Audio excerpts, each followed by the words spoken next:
Bueno, entonces el día de hoy vamos a estar hablando sobre el conductismo, como les comentaba, una primera parte de unas 4 sesiones. Entonces, primero, antes de poder entender el conductismo como tal, de forma general, tenemos que entender cuál es la visión filosófica del conductismo radical. Ahora, ¿por qué radical? ¿Por qué conductismo? Ahorita vamos a ir viendo eso. Ok, primero, tener en cuenta que el conductismo no es la ciencia del comportamiento humano. ¿Ok? El conductismo como término es la filosofía basada en la ciencia, ¿no? Esto lo deja bien en claro Skinner en su libro sobre el conductismo. Y ahorita explicaremos de qué va esta filosofía. Siguiente, por favor. Bien, primero, tenemos 4 puntos o 4 principales corrientes, 4 principales posturas que nutren esta filosofía del conductismo, que nos van a ayudar a poder entender por qué, por qué funciona así, ¿no? Primero tenemos el monismo, el cual plantea Skinner, que hace una ruptura con esta postura de mente y cuerpo, ¿no? Que muchos filósofos habían em, eh, postulado durante bastante tiempo y de hecho es algo que se maneja aún todavía en la cultura del día de hoy, ¿no? El hecho de hablar de una mente como una caja, un ser, un ente que va a llevar tus pensamientos, emociones, lo encubierto, ¿no? Lo que nadie puede observar. Y luego hablan del cuerpo, ¿no? Como por ejemplo, mira, en tu mente estuviste pensando esto. Yo pensé tal cosa, eso fue en la mente. Yo recordé esto, pero lo hice con la mente, ¿no? Lo que nos habla el monismo es que no existe como tal una mente, es la postura que se abarca, ¿no? De que no existe la mente y el cuerpo, sino que todo existe como un todo, no como un solo ser.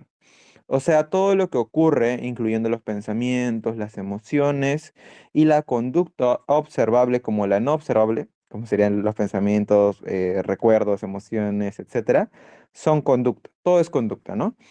Si pensaste algo es conducta. Si sentiste tristeza, felicidad es conducta. Si recordaste es conducta también. Incluso el lenguaje es conducta, tanto si lo pensaste como si lo ejecutaste hablándolo, ¿no? También es conducta. Esto es como un pre para poder entender todo. Y cada vez, de ahora en adelante, cada vez que me refiero a conducta, también quiero que puedan entender que me refiero de forma general a la conducta observable como no observable. ¿Ok? Entonces partimos en base a eso. Y bueno, ahí está, ¿no? Dicen que no existen entidades mentales separadas de lo físico, ¿no? Obviamente esto es una postura que va a adoptar para poder tener el estudio de conducta como algo general. Bueno, la siguiente postura es el materialismo, ¿no? El cual sostiene que la materia y sus interacciones son la única realidad existente, ¿no? Como les mencionaba, no existe un otro plano existencial donde haya una mente que tenga recuerdos y pensamientos, sino más bien solamente una sola realidad, ¿no? Que es la que estamos observando e incluso la que no observamos, pero existe y se expresa mediante emociones, pensamientos, recuerdos, cogniciones, inteligencia, etcétera. ¿Ok? Entonces esto no niega la existencia de eventos privados, como les mencionaba. No, a la hora de mencionar materialismo, no me refiero o no se refiere en general Skinner y el conductismo a las cosas que podemos tocar y ver como tal, como lo planteaba Watson en un principio, sino más bien a todo lo existente, ¿no? Y lo existente, ahorita voy a mencionar también, tiene ciertas reglas para que pueda considerarse existente, ¿no? Ahorita voy a hablar de eso también. Entonces esto no niega la existencia de eventos privados, o sea, como pensar, sentir, ¿no? Eso se explica mediante términos conductuales y materiales. Eso quiere decir que tanto los pensamientos como las emociones y las conductas físicas o motoras tienen las mismas reglas conductuales para ser estudiadas de forma de causalidad, o sea, de cómo se dan y por qué se mantienen, ¿no? Ahorita también estaremos hablando de eso. Entonces, no existe nada más allá de lo material y todo lo que hace el sujeto es conducta. ¿Ok? No sé si hasta acá hay alguna duda, porque entiendo que tal vez esto no sea tan sencillo de entender a la primera. Álvaro, ¿sí? Ujú. Sí, Antonio, quizás quería preguntar acerca de, claro, todo lo que el sujeto hace es conducta, quizás podría pensar que una mejor definición podría ser Ujú. que la conducta es más que nada la interacción entre el sujeto y su medio. Sí, sí, también es una buena forma de poder definirlo. De hecho, cada interacción que hagamos, ¿no? con el medio realmente es una conducta. Mm, Sin embargo, esto tal vez pueda incluso interpretarse de otra manera porque eso sería un poco irse tal vez al conductismo operante como tal, entonces acá estamos hablando un poco más de la visión filosófica, ¿no? Pero sí es una buena forma de entenderlo, ¿no? Es un poco más técnica, por así decirlo. ¿Sí? ¿Está bien? Ok, a ver. Bien, ahora vamos a hablar sobre el determinismo otra vez, ¿no? Siguiendo con las partes de las posturas que se mantienen dentro del conductismo. Este acá nos va a decir que toda la conducta tiene causas identificables en la historia del organismo y su ambiente, ¿no? Justo lo que mencionaba Bárbara, ¿no? De que interactúa con el entorno y se relaciona en base a esta conducta. Entonces, no hay lugar para el azar, como menciona acá. La conducta está determinada por leyes naturales. Como les mencionaba, todas las conductas, tanto las encubiertas, o sea, las privadas como las externas, van a estar determinadas bajo una misma forma de funcionamiento, bajo las mismas leyes causales y de mantenimiento, ¿no? Esto ya un poco, tal vez adaptándonos al conductismo operante, van a haber cada conducta y cada cosa que se haga que se forme para relacionarse o para interactuar con el entorno, va a darse por una causa identificable. O sea que las cosas y la conducta que vamos a observar no se va a dar porque haya este, algo mágico ni algo que de por sí de que se dé eso, algo al azar, algo azaroso, ¿no?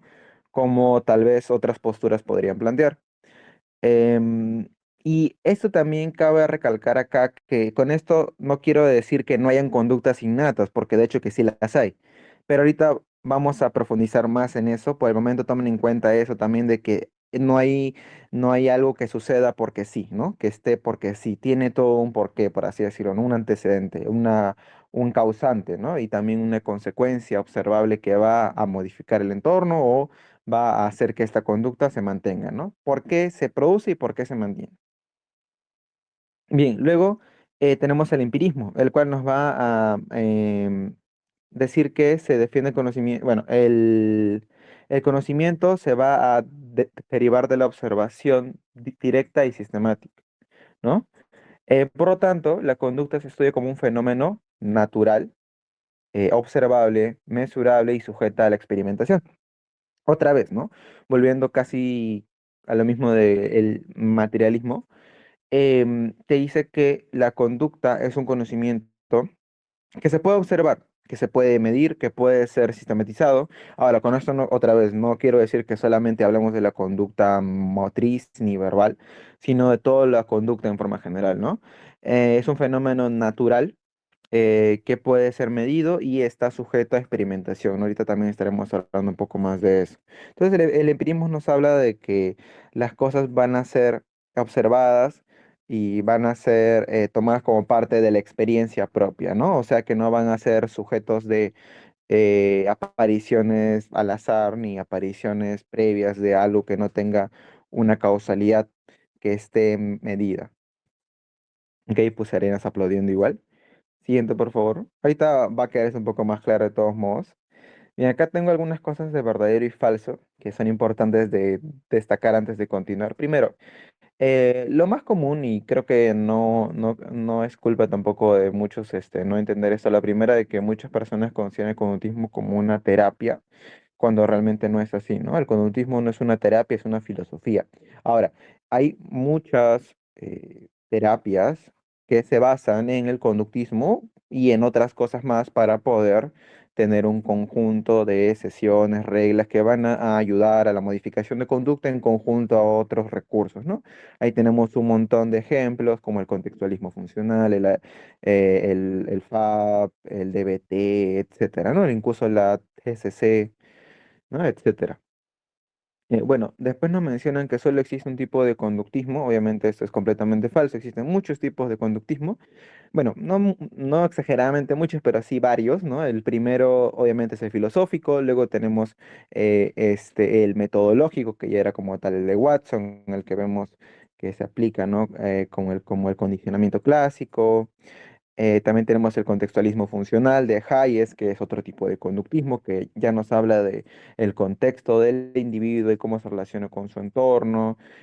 También el de Skinner, etcétera, ¿no? Entonces cada uno de estos se va a diferenciar no porque sea de distintos autores, sino más bien de que va a tener un rasgo que va a diferenciarlos del resto, ¿no? Como por ejemplo el conductismo, bueno, el condicionamiento clásico de Watson, ¿no? Que tenía una serie de reglas que que van a decirnos por qué se da esta conducta, y el conductismo operante de Skinner, que también tiene otras reglas que no son ajenas a las de Watson, siguen funcionando dentro del marco filosófico del conductismo, pero son otras reglas, ¿no? Que van a darse. De hecho, en el día a día y en el ambiente real, tanto el condicionamiento clásico como el operante van a estar funcionando constantemente en relación de las conductas, haciendo que éstas puedan darse, mantenerse, etcétera. Pero obviamente tienen una clara diferenciación, ¿no? Ahorita igual vamos a mencionar eso.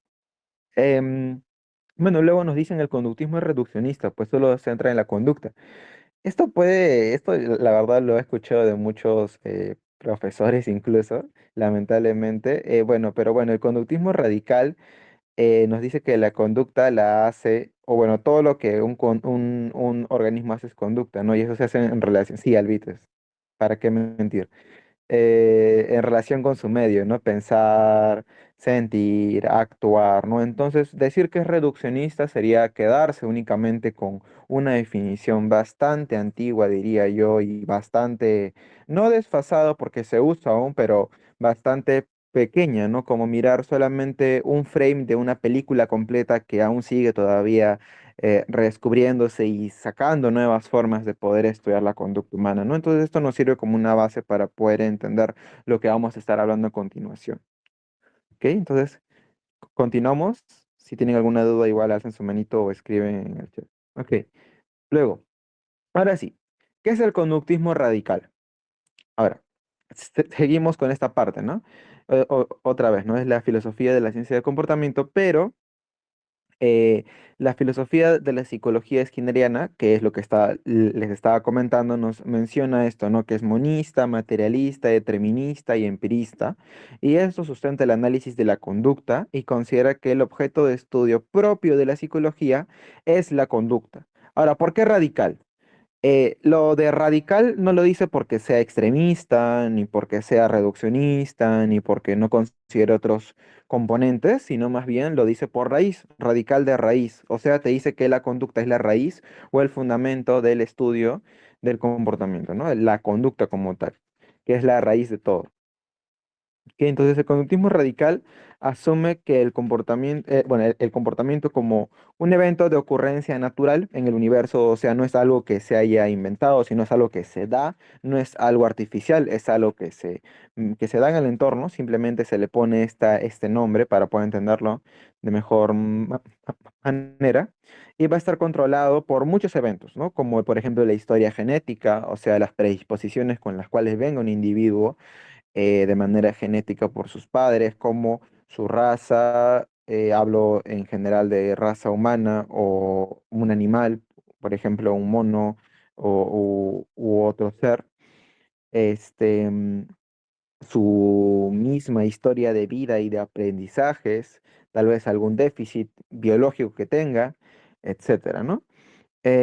Bueno, y también variables inmediatas, ¿no? La historia de interacción de ambiente y un organismo. También tomar en consideración que el conductismo no toma en consideración únicamente a los seres humanos, ¿no? Obviamente es la mayoría de las aplicaciones de salud que se dan son en seres humanos, pero en sí habla de organismos como todo ser vivo que tenga un sistema nervioso que pueda producir conductas, ¿no?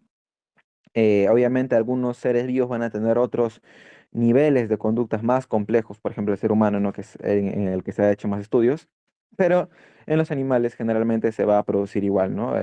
Niveles de conducta, ¿no? Como el operante y el clásico. Ok, siguiente, por favor. Bien, entonces, ¿cómo hacemos una diferenciación y cómo pasamos del análisis experimental al análisis funcional aplicado, ¿no? Primero, el análisis experimental nos dice que el conductismo radical guía la investigación básica de la psicología, ¿no? Lo cual va a determinar su objeto de estudio y además extiende su alcance a la comunidad científica aplicada de la psicología, señalando vías de utilización, ¿no? Como ustedes saben, el conductismo va a ser casi la base de la experimentación de la psicología ya más medible, ¿no?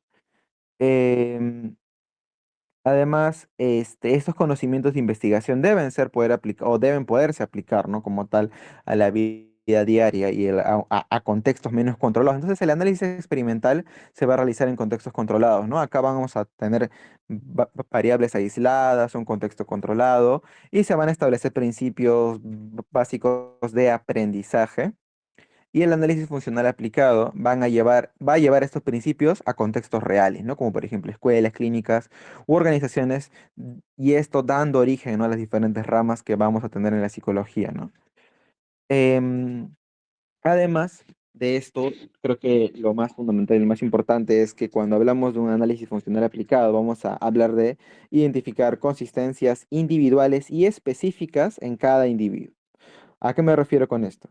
De que si bien estamos estudiando leyes de comportamiento de forma general, como varios tipos de conductismo, ¿no? Como por ejemplo el contextualismo funcional, el conductismo radical o el conductismo operante y el condicionamiento clásico o respondiente. Esto de acá son leyes de conducta generales que se van a dar en los organismos, pero cada organismo va a funcionar de manera distinta, porque cada organismo va a venir con una historia de aprendizaje previa, o sea, eventos que van a ir sucediendo, que van a ir relacionándose entre sí para formar un repertorio de aprendizajes que va a dar respuesta a lo que yo quiero obtener, ¿no? Por ejemplo, si es que en una escuela yo voy a entrevistar a un niño que a priori tal vez es visto como un niño problemático, que tal vez las profesoras consideran que grita mucho, que no hace sus tareas, etcétera. Eso es lo que me dan, ¿no? A priori. Entonces yo puedo utilizar las leyes de aprendizaje que yo voy a obtener del análisis experimental para poder estudiar la historia de aprendizaje de este individuo y poder entender por qué se está dando todo esto para poder posteriormente hacer una modificación de conducta dependiendo del tipo de tratamiento o el tipo de intervención que se necesite hacer. Entonces, también Froxan destaca que esa transición exige considerar la historia única de cada sujeto y el análisis de variables funcionales que mantienen la conducta en el ambiente natural. Ahora, ¿qué es algo funcional? Ahorita igual estaremos hablando de eso, pero se los quiero dejar así para que lo vayan viendo. Cada conducta tiene una función, ¿no? O sea, más allá justo de lo que les mencionaba, ¿no? Por ejemplo, un niño que grita, llora, que por ejemplo, salió mal en un examen, pasó algo, entonces, las profesoras opinan de que este niño es un niño malcriado, es un niño que no responde de manera correcta, es un niño no aplicado, y estas etiquetas o estas categorías que se le añaden o que se le ponen al niño son formas más simples en las cuales los adultos van a poder entender este conjunto de comportamientos y conjunto de historia de aprendizaje que obviamente no han estado andando, pero lo van a ver por encima. Pero luego si vamos más a fondo y analizamos la función de sus conductas, o sea, qué función tienen en el medio, vamos a poder entender de que cada conducta que el individuo va a ir haciendo, sea llorar, gritar, patalear, agredir, sacar malas notas, hablando en este contexto de un niño, van a tener una función adaptativa al ambiente, o sea, van a estar haciendo lo mejor que pueden para poder desarrollarse en el ambiente, ¿no? Ahora, después de esto va a depender también de em, qué tipo de terapia también utilicen, porque entiendo que, por ejemplo, en la segunda generación se consideran como conductas desadaptativas, pero para el conductismo todas las conductas son adaptativas. ¿Está bien?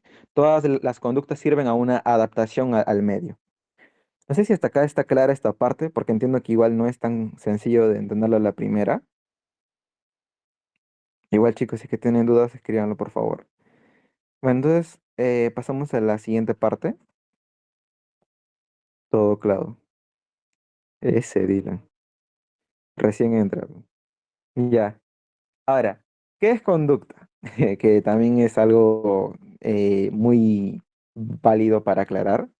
Y es todo lo que un organismo vivo hace en relación con su entorno. ¿Ok?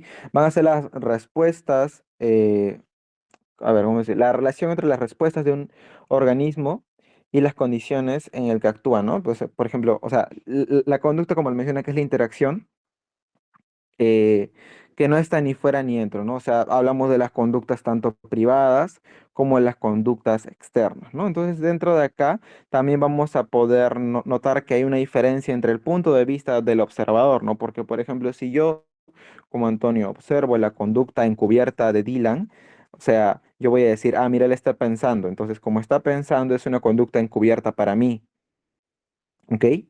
Así se entiende, es una conducta encubierta para mí. Cuando yo lo observo desde fuera. Pero, por ejemplo, para Dylan esa conducta simplemente son pensamientos que él puede ver, que él puede entender, pero que yo no puedo ver a menos de que me lo exprese de forma verbal. Entonces, acá quiero hacer una pequeña diferenciación entre estos tres tipos que puede haber. Las conductas motoras que van a ser moverse, hablar, etcétera, ¿no? Que van a ser las conductas físicas, que generalmente son las que se entienden como conducta de forma general, pero justo como les comentaba, la conducta no es solamente eso. Luego tenemos las conductas verbales, que va a ser decir o pensar, ¿no? Que ya tienen que ver con el lenguaje propiamente dicho como herramienta de comunicación del ser humano. Y luego las conductas privadas, ¿no? Que serían sentir, imaginar. De hecho, hasta algunos libros toman en consideración las conductas privadas, tanto el pensar y el lenguaje como sentir e imaginar, pero también hay esta diferenciación más específica aún, ¿no? De que las conductas verbales son decir y pensar, y ya hablar como tal ya sería una conducta motora, ¿no? Porque ya no lo estás pensando, ya no estás utilizando el lenguaje para formular preguntas, ideas y para poder comunicarte, sino ya lo estás expresando verbalmente, y esto de hablar ya es una conducta motora porque ya interviene eh, en tus órganos fonadores, etcétera, ¿no? Y luego las conductas privadas que serían sentir, imaginar. Acá hablo de las emociones, imaginar, etcétera. ¿Ok? Siguiendo, por favor. Bien, ahora sí, la clasificación de la conducta. Primero, por su forma o su morfología. Eh, Acá hablamos de la forma de la conducta, ¿no? Como les mencionaba, puede ser motora, cognitiva, fisiológica o emocional. Cuando hablamos de motora, hablamos del movimiento físico como tal. La cognitiva habla de los pensamientos, las emociones de forma general. Como les digo, otra vez hay esa clasificación. Luego la respuesta fisiológica, que serían todas las respuestas que tu cuerpo da, no porque las hayas aprendido, sino que como individuo, de manera filogenética, por evolución, tienes estas conductas que tu raza o tu especie ha desarrollado para poder sobrevivir al entorno y adaptarse y poder ser un ser vivo hoy en día, ¿no? Por ejemplo, en los niños, bueno, en los recién nacidos se da más esto, ¿no? Como por ejemplo el hecho de llorar, el reflejo de Babinski, el reflejo de succión, etcétera. Que esto ya es parte, ¿no? Del ser vivo como tal. Y luego la emocional, ¿no?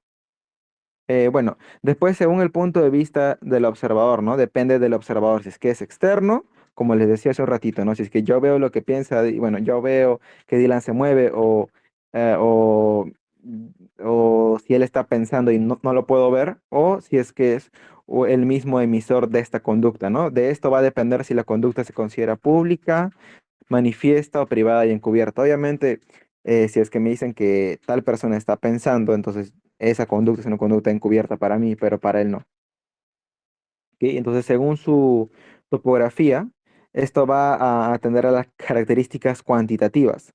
Que esto hace referencia a la frecuencia, la duración, la intensidad y la latencia. Y eso es muy importante porque esto habla de la forma, pero la forma en el sentido de la forma cuantitativa de la conducta. O sea, la frecuencia nos dice qué tantas veces se está dando esta conducta. Por ejemplo, si recibes a un consultante o una consultante que te dice que le llama a su pareja cada vez que se pelean para poder arreglar las cosas, pero su pareja no le contesta y siempre se repite esto y esto le genera ansiedad, etcétera. Entonces, analizamos esta conducta como eh, según su topografía. Puede ser la frecuencia, ¿no? ¿Cuántas veces lo está haciendo? 10 a 15 veces, ¿no? Es un ejemplo que lo hace. Ahora, ¿cuánto dura esta conducta? Puede ser 5 a 10 minutos, 20 minutos incluso, dependiendo de qué tan espaciado sea. Luego la intensidad. ¿Con qué intensidad siente esto, no? O incluso este ejemplo no es tan claro tal vez para eso, tal vez uno de los ejemplos más claros es el hecho de que de ver estos cortes en alguna parte del cuerpo que se hacen en algunas ocasiones para poder sentir menor malestar emocional, atendiendo su frecuencia, sería cuántos cortes, bueno, no, cuántas veces lo hace, la duración sería por cuánto tiempo lo hace, la intensidad sería qué tan profundo es, qué tan fuerte ha sido un corte por encima, un corte hasta muy profundo, un corte que dio en esto, etcétera, y la latencia es cada cuánto tiempo lo hace, ¿no? Son cortes poco profundos, de, por ejemplo, los hago cada 3 minutos, cada 2 minutos, etcétera. Y todos estos puntos van a ser de mucha importancia para cuando hagamos el análisis funcional de la conducta, ¿no? Que va a ser más que nada una tecnología, una herramienta que nos va a funcionar para poder analizar de mejor manera, de manera funcional esto. Y ahora, el análisis funcional ya sigue también a la parte de la función de la conducta. Ahora estamos hablando de la topografía, ¿ok? Y eso también es importante identificarlo. Siguiente, por favor. Bien, siguiendo con la clasificación, tenemos según su momento de selección, ¿no? Por ejemplo, puede ser innata, que sigue la historia filogenética que les estaba mostrando. Por ejemplo, que tú eh, respires, no es una conducta aprendida, es una conducta innata, es una conducta que viene de la evolución, viene de la parte genética de tus padres, y tus padres lo han heredado de sus padres, y así infinitamente, bueno, infinitamente no, pero así de manera prolongada desde la existencia de la primera especie humana, ¿no? O puede ser aprendida, ¿no? Que sería ontogenética, ya que depende de cada individuo. Como les decía, que Pepito y Juanito sean seres humanos no significa que ambos de manera ontogenética tengan las mismas conductas aprendidas, porque las conductas aprendidas van a depender del contexto, de la historia de aprendizaje, de los padres, del ambiente social, etcétera. Luego tenemos según su naturaleza, que puede ser la refleja, que son las innatas, como les mencionaba, que cuando se den las respuestas reflejas, vamos a decir que se van a elicitar. Que esas son las respuestas elicitadas, son las respuestas reflejas o innatas. Y las operantes, que van a ser las aprendidas, van a ser las emitidas. Que igual ahorita vamos a ver eso. Luego, según su función, que ya es diferente a la topografía, quiero hacer bien esa distinción, que la topografía es la forma cuantitativa de ver de fuera cómo es que esa conducta se está dando de forma descriptiva, justo como les mencionaba, ¿no? Por ejemplo, el niño que, a ver, un ejemplo un poquito más específico, un niño que le pega a sus compañeros, podemos decir, ah, le pega a tal compañero tantas veces de una manera poco intensa, pero bastante prolongada, en esta forma, ¿no? Entonces estamos describiendo la forma de eso. Pero hablando de su función, vamos a decir por qué le va a pegar, ¿no? ¿Qué está causando en él el hecho de pegarle, ¿no? Como les decía, cada conducta tiene una función y tiene un porqué, ¿no? Entonces esta función em, puede ser, el hecho de que le pegue genera que su enojo se reduzca, le genera tranquilidad, o le es funcional porque en su historia de aprendizaje él aprendió que si que él resuelve las situaciones con violencia, más específicamente con golpes, las cosas van a ser mejor y esto le ha sido reforzante en su historia de vida y por lo tanto ahora le funciona para él, ¿no? Entonces, dentro del conductismo estamos viendo que esta conducta es funcional para él y no es desadaptativa, ¿no? Acá no existen conductas desadaptativas, solamente le sirve para adaptarse al medio, ¿no? En su medio esto le ha servido y le es funcional y le sigue siendo funcional a menos de que pasen una serie de contingencias que castiguen esta conducta y que su entorno cambie, ¿no? Y esto obviamente entorno pasen los años y entorno más y más esté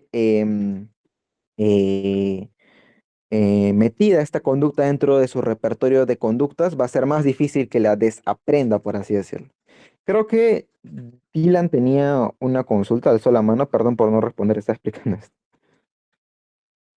Sí, bueno, más que nada en cuanto a la conducta de aprender, ¿no? La conducta de aprender se podría decir que es innata o aprendida, porque como tal, en la historia humana, pues, hemos sido animales, ¿no? Y en sí los animales no pueden aprender como tal, sino, por eso es mi duda. ¿Te refieres a aprender en qué sentido? ¿Como la capacidad que tenemos para poder aprender? Claro, claro, claro. Ese cambio de, ¿no? De conducta y todo lo demás. Pero aprender no es una conducta, Dylan. ¿Cómo así? ¿Cómo así? Es una interacción. Es que el aprender es una interacción con el entorno. Mira, es que justo esto que mencionabas, ¿no? Que em, los individuos o los seres vivos más prehistóricos, incluso, ¿no? Creo que más o menos por ahí va. Para poder tener estas conductas innatas, tuvieron que aprenderlas, ¿no? Eso es lo que me mencionas. Claro, Claro, entonces estas conductas innatas nunca fueron aprendidas, ¿no? Como bien se sabe por la biología ya, son prácticamente mutaciones que se van a ir dando como adaptaciones al entorno, ¿no? Y estas se van a mantener en el código genético y se van a replicar en los diferentes sujetos que van a ir deviniendo, ¿no? Y eventualmente van a seguir habiendo más mutaciones que se van a mantener en el tiempo y que estas van a ser las conductas innatas que se van a dar, ¿no? Y como tal, el aprender va a depender de cada individuo, ¿no? Como su historia de aprendizaje como tal. Por ejemplo, los individuos tal vez más prehistóricos no tenían todas las capacidades innatas que tenemos actualmente, pero sí aprendían diferentes situaciones, ¿no? Pero aparte, aprender ya es algo un poco más complejo, ¿no? Que conlleva un proceso más largo, un sistema nervioso más complejo también. Sí, creo que aprender es más como, no es algo que se hace, o sea, no es una conducta, sino algo que ocurre por efecto de las contingencias, ¿no? Es como decir, la interacción como tal que ocurre es el aprendizaje, o lo que se vuelve, lo que se produce es el aprendizaje. Los animales, bueno, los organismos en general, tienen aprendizaje, todos los organismos, también los animales, que también son organismos igual que las personas, tienen aprendizaje y con ese aprendizaje aprenden cosas. Por ejemplo, un perro aprende a dar la patita, un perro aprende a que si le dice siéntate, se sienta. Ellos están aprendiendo de cierta forma, solo que ellos no tienen una conducta verbal, por lo que no pueden como pensar de la misma forma que lo haríamos nosotros, pero aprender se aprenden. Solo que aprender como tal no es conducta. Conducta sería como que levantar la pata, más objetivo, ¿no? La cosa en sí que hace. El aprender como tal no está haciendo nada, es aprender que está como que aprendiendo a hacer algo, ¿no? Y eso.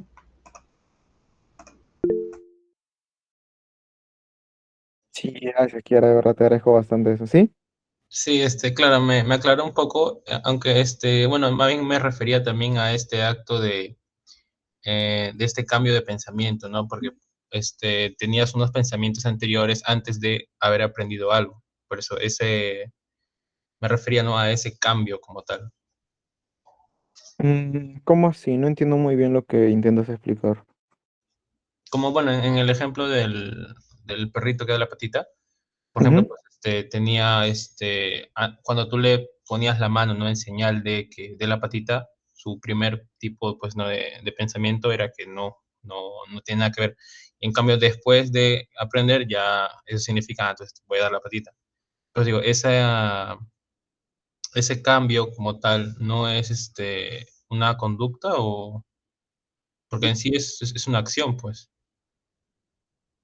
Sí, el cambio como tal se da por los procesos de aprendizaje que vamos a ver a continuación también. Por ejemplo, el que aprenda a dar la patita es porque se le va a dar como un reforzador, ¿no? Por ejemplo, me da la patita por una vez así, por accidente, por la champa, y yo le doy una galletita que le gusta o algún premio que le gusta, entonces va a decir, ah, mira, si yo le doy la patita, me va a dar un premio. Pero no necesariamente es algo dicho, ¿no? Porque ellos no tienen lenguaje, no tienen pensamiento, pero asocian el que te doy la patita, entonces recibo un premio y de esa forma se condiciona justamente al que de la patita le doy un premio, de la patita le doy un premio, hasta el punto en el que ya ni siquiera le doy premio, pero ya está acostumbrado, ¿no? A que simplemente doy la patita cuando veo que su mano está en cierta posición, le doy la patita.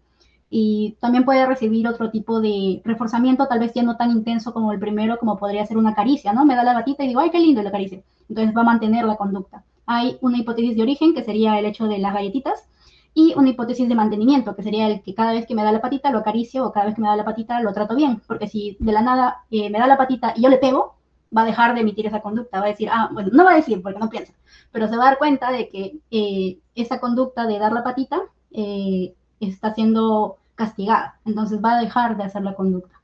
Entonces, es un proceso como tal, no es una acción, ¿no? El proceso de aprender es un proceso que se basa en estos, justamente, procesos de aprendizaje, que vamos a también explicar más adelante y espero que de esa forma también te pueda quedar un poquito más claro.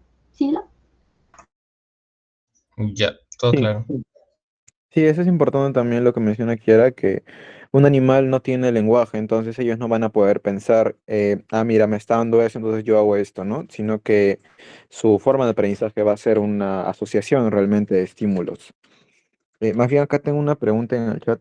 Este, en el caso, en ese caso, el aprendizaje sería el fenómeno por el cual un individuo cambia o adquiere algún comportamiento y no una acción concreta. A ver, en ese caso, el fenómeno por el cual un individuo cambia. Claro, ¿no? Cambia o adquiere un comportamiento, ¿no? Realmente. Y acá quiere dice el aprendizaje es el proceso por el cual se modifica la probabilidad de una conducta en una acción concreta. Ajá. Sí, exactamente eso, ¿no? Eso es importante. Que cuando un individuo aprende realmente, bueno, realmente lo que se hace al intentar hacer una modificación de conducta de manera artificial o cuando un individuo aprende también, es que la probabilidad de esa conducta se dé, ¿no? Más. O sea, que no es que siempre se vaya a dar así, sino que hay una probabilidad de que se dé, una probabilidad mayor a que se dé. Em, Justo como mencionaba Kiara también, estos procesos de aprendizaje van a hacer que su conducta vaya a cambiar, su comportamiento vaya a cambiar, ¿no? En base a una serie de contingencias. La acción sería netamente que, uy, se me borró. A ver, Kiara dice, la acción sería netamente que hace de manera objetiva y operativizada, respondiendo a la pregunta, ¿qué aprende? Y de manera funcional, ¿cómo o por qué? Ajá, sí. Bueno, chicos, entonces, sí ya quedó clara esta parte. Bueno, acá antes de continuar también, justo como les mencionaba, ¿no? La función de la conducta sería eso, ¿no? ¿Por qué lo está haciendo? ¿Qué está causando esta conducta que el individuo está haciendo para que pueda, bueno, para que sea funcional para él, ¿no? Sí, chicos, enriquece mucho la decisión con sus preguntas. Y justo acá puse una pequeña imagen, ¿no? De lo que es el análisis funcional de la conducta, así bien simplecito, el antecedente de la conducta y consecuente, ¿no? El antecedente va a ser lo que puede estar originando la conducta y la consecuencia va a ser lo que está reforzando esta conducta, ¿no? Lo que hace que se mantenga. Bueno, continuamos. Siguiente, por favor. Bien. Ahora vamos con las conductas innatas versus las aprendidas. Como les mencionaba, las innatas son las presentes al nacer, ¿no? Y estas son productos de la evolución filogenética. Son reflejas y elicitadas, como les mencionaba. Ese es el término que se va a utilizar para hablar de las conductas innatas, elicitadas. Em, que van a ser elicitadas por estímulos incondicionados y van a dar respuestas incondicionadas. Ahorita explico también igual por qué se dice que es un estímulo incondicionado y una respuesta incondicionada, ¿no? Por ejemplo, si tú, bueno, cuando una persona cierra los ojos ante una luz intensa, esta luz intensa es un estímulo que no ha sido condicionado, es un estímulo que está ahí, pero que da una respuesta incondicionada, ¿no? O sea, una respuesta. Uy, quería hacer la mano, chicos, perdón. Quería leer lo de Kiara. Y solicitar es provocar una respuesta de forma automática e involuntaria ante un estímulo, como ocurre en el condicionamiento clásico. Ajá. Una respuesta automática e involuntaria. Gracias, justamente es eso, ¿no? Cuando tú elicitas, provocas una respuesta automática e involuntaria en un organismo, realmente, ¿no? Y esto se da mediante un estímulo incondicionado, es una respuesta incondicional, ¿no? Y ahora, las conductas aprendidas van a ser las adquiridas durante la historia de vida del individuo, ¿no? O su historia ontogenética, como por ejemplo decir gracias al recibir algo. Esto de acá se va a producir por contingencias de refuerzo o asociación, ¿ok? Algo bastante importante, chicos, y quiero que presten atención a eso, es que cuando vamos a hablar de condicionamiento clásico, antes de entrar como tal en el tema, no estamos hablando de que los organismos van a aprender nuevas conductas. Ojo, esto quiero que quede muy claro. los organismos no aprenden nuevas conductas, sino más bien van a asociar conductas innatas con otros estímulos, nada más. Conductas que ellos ya tienen de manera innata, las van a asociar con otros estímulos. Solamente eso. Ahora, donde uno aprende nuevas conductas es como tal en el condicionamiento operante, se podría decir que son las conductas aprendidas o adquiridas, ¿ok? Que son ya lo que o sea, cada individuo, por así decirlo, nace por default con un repertorio de conductas innatas, ¿no? Asumiendo de que no ha tenido algún tipo de problema en su formación como embrión, ¿no? También. Ya, nace con un conjunto de conductas innatas. Y luego, cada individuo va a aprender diferentes conductas adquiridas por condicionamiento clásico em, en base a su historia de aprendizaje como tal. ¿Ok? En base a su historia de reforzamientos y de castigos, va a aprender diferentes conductas, ¿no? Por eso es que cada uno tiene diferentes aprendizajes. ¿Ok? Entonces, si tienen alguna duda, lo hacen por el chat y continuamos con esta parte antes de que se nos haga tarde. Siguiente, por favor. Ok, entonces, ¿cómo estudiamos la conducta? A ver, la conducta es una relación infinita entre estímulos y respuestas, ¿no? Justo como les mencionaba.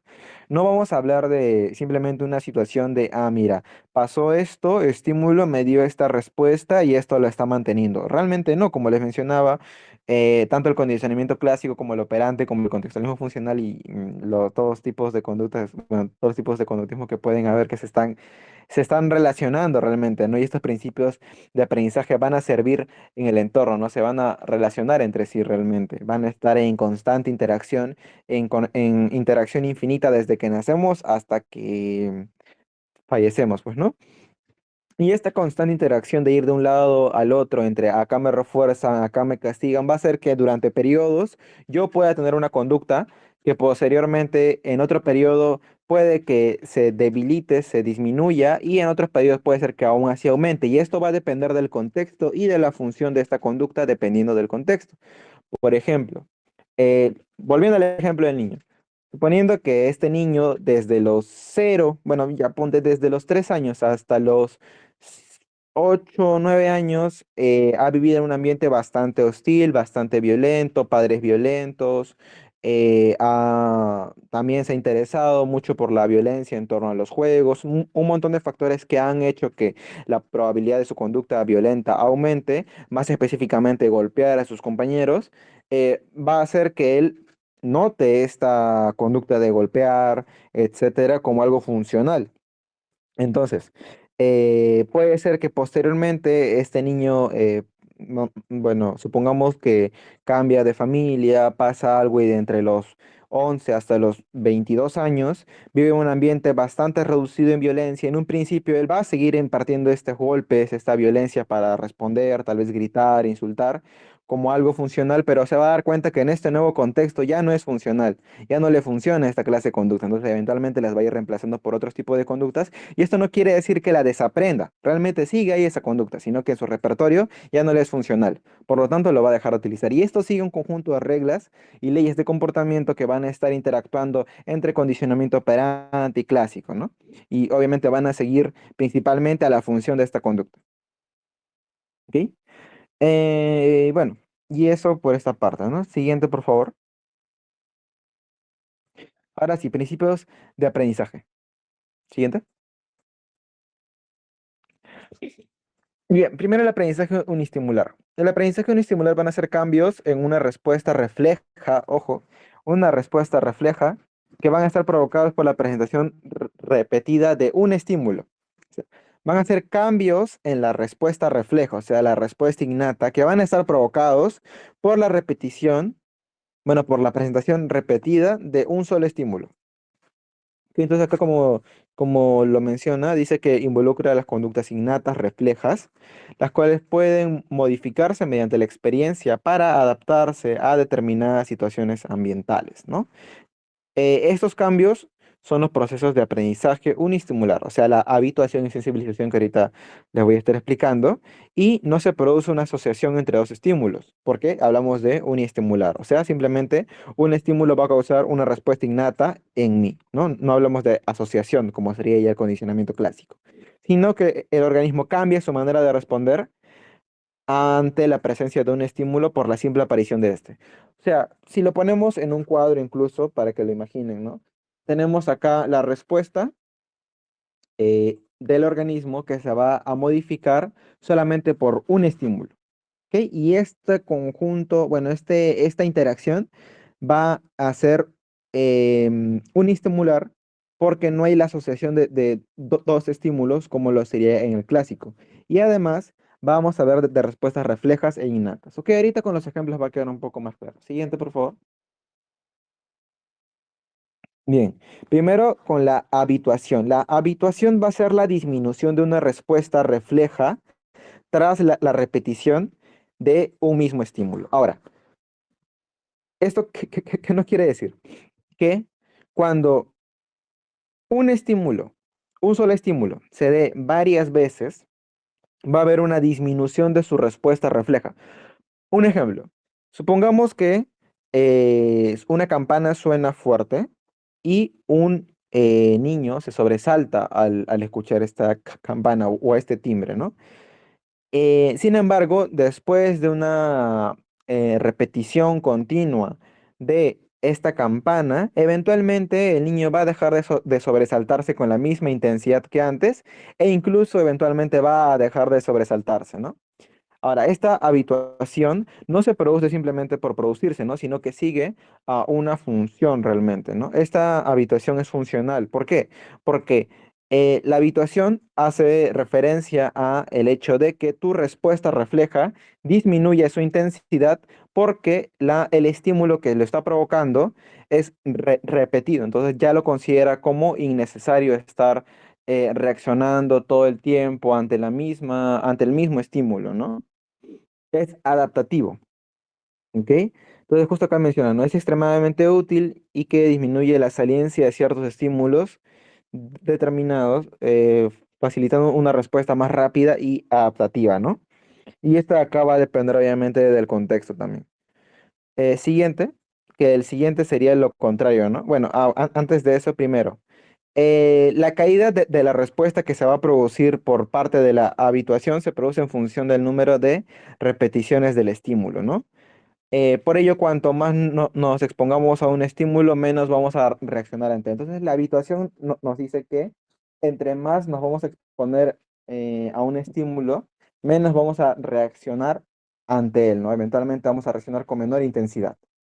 Y algo que aclarar también es que cuanto mayor sea, bueno, cuanto más intenso sea el estímulo, la habituación va a ser más difícil, porque ahora va a hacerle caso ya no a la habituación, sino a otra regla. Ahorita hablaremos de eso, ¿no?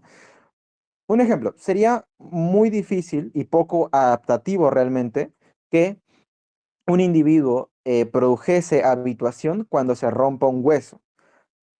¿Por qué? Porque la ruptura del hueso es un dolor muy fuerte, bastante intenso, ¿no? Entonces, el hecho de que haya habituación acá no sería adaptativo como tal y no tendría tampoco una razón de ser.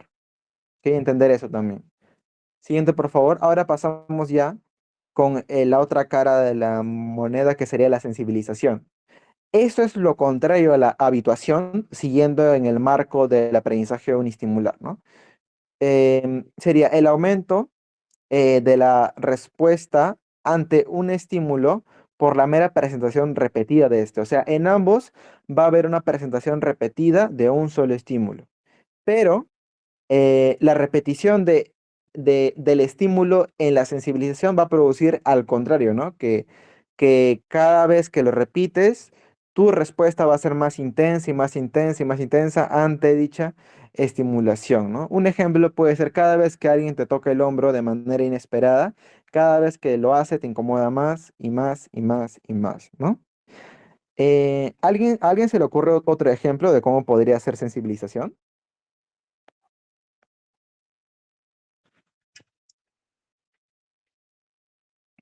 Chicos, los veo.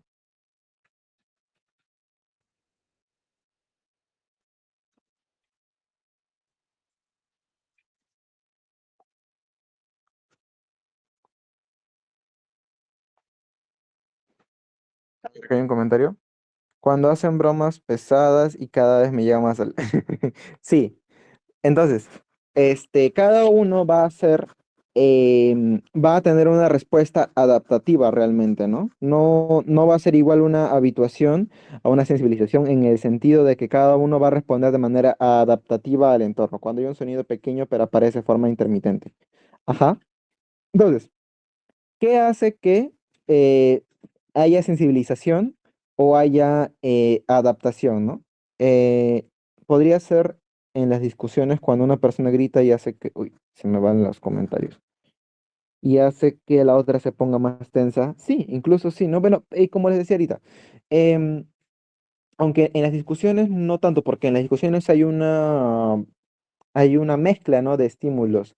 No estamos hablando de un solo estímulo. En todo caso sería cuando alguien grita, ¿no? Por ejemplo, estás en un bus y hay un bebé que grita cada rato intensamente, ¿no? Entonces, la sensibilización bueno, la sensibilización y la adaptación van a hacer caso a una historia de aprendizaje, ¿no? Cada una, o sea, puede ser que dos estímulos se presenten de manera repetida, pero para cada individuo sea distinto y esto va a depender de la adaptación de cada uno, ¿no? De la historia de aprendizaje de cada uno. Por ejemplo, puede ser que para la historia de aprendizaje del individuo A, tal estímulo sea o se dé más una sensibilización que una adaptación.